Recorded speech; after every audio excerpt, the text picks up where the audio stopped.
اب رمضان کے مہینے میں میں الزام نہیں لگا رہا، آپ بھی اس کا جائزہ لیجئے۔ فرق صرف یہ ہے کہ آپ دیکھ کر انجان مار دیتے ہیں اور میں انجان نہیں مارتا، اس بات کو پکڑ کر اصلاح کرنے کی کوشش کرتا ہوں۔ اور آج ذرا غور کرو، آپ قرآن کدھر چلے گیا پتہ ہی نہیں ہے۔ کسی محفل میں قرآن کا تذکرہ نہیں، کسی محفل میں قرآن کی آواز نہیں، نعتوں نے آ کر کے اس کا جگہ لے لی۔ قرآن چھوٹ گئی، نعت جگہ لے لی۔ نعت کے پڑھنے سے جنت کیسے ملے گی پتہ ہی نہیں ہے مسلمانوں کو۔ قرآن کے پڑھنے سے جنت ضرور ملے گی، وعدہ ہے اللہ تعالیٰ کا، نبی کا وعدہ ہے۔ یہ کیا ہو گیا مسلمانوں؟ اور آج دیکھیے آپ، حریص کی دکان ہے، قوالیاں چل رہے، کپڑے کی دکان ہے، قوالیاں چل رہے، کوئی اور بڑی جنرل اسٹور ہے، قوالیاں چل رہے۔ ایک مہینے تک گویا کہ مسلمانوں نے یہ ٹھیکہ لے لیا، جو 11 مہینے تک بدتمیزی کرتے تھے اس سے زیادہ بدتمیزی رمضان میں ہم کریں گے۔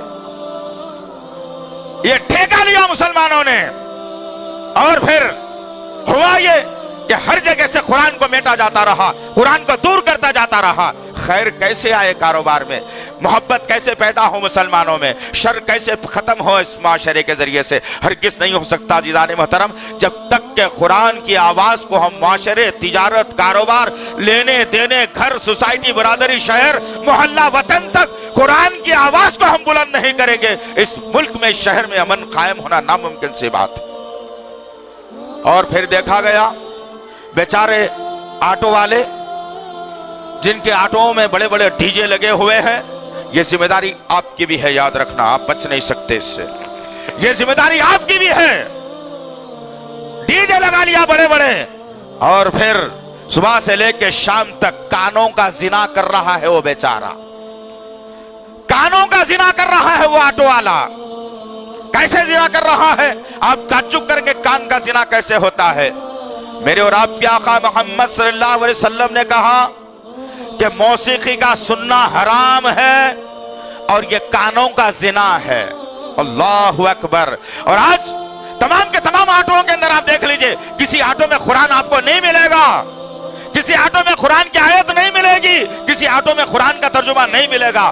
تمام کے تمام آٹوؤں کے اندر اگر چلے گا تو لاتیں چلے گی یا قوالیاں چلیں گی، جبکہ میرے اور آپ کے آقا محمد صلی اللہ علیہ وسلم نے اور اللہ رب العزت نے موسیقی کو حرام قرار دیا، اور مسلمان ہے کہ اللہ اور اس کے رسول کا نام لے کر وہی موسیقی دھن دھناتے ہوئے، بجاتے ہوئے، جھنجھنے بناتے ہوئے آج سمجھ رہا ہے مسلمان کہ میں نیکی کا کام کر رہا ہوں۔ یہ بچانا ہے دوستو۔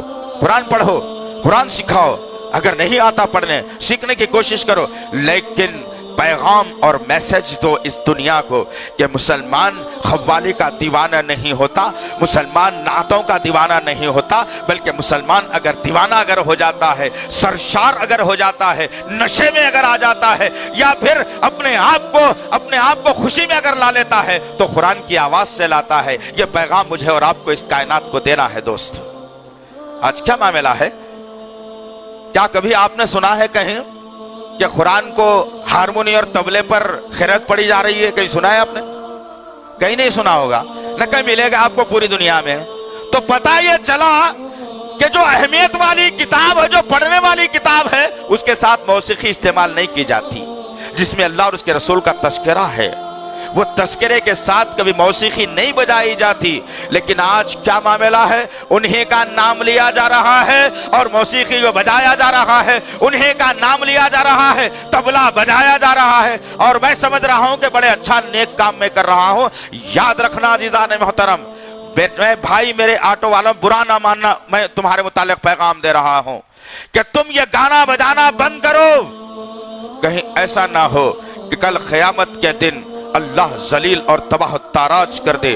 اللہ کے پیارے آقا محمد صلی اللہ تعالی علیہ وسلم نے کہا کہ یاد رکھنا مسلمانوں، موسیقی سے دلچسپی مت رکھو، موسیقی سے دور ہو جاؤ، موسیقی کو چھوڑ دو۔ جو موسیقی کو نہیں چھوڑتا، جو موسیقی سے محبت کرتا ہے، کل اللہ تعالی میدان حشر میں اس کے کانوں میں سیسا پگھلا کر ڈال لے گا۔ اور آج کیا معاملہ ہے ہمارا؟ دن دناتے ہوئے آٹو جا رہا ہے، دن دناتے ہوئے موسیقی بج رہی ہے۔ بچ جاؤ دوستو، اپنے محلوں کو بچاؤ، اپنے گھروں کو بچاؤ، اپنی تجارت کو بچاؤ، اپنے کاروبار کو بچاؤ۔ جب بھی تم کو آواز بلند کرنا ہے،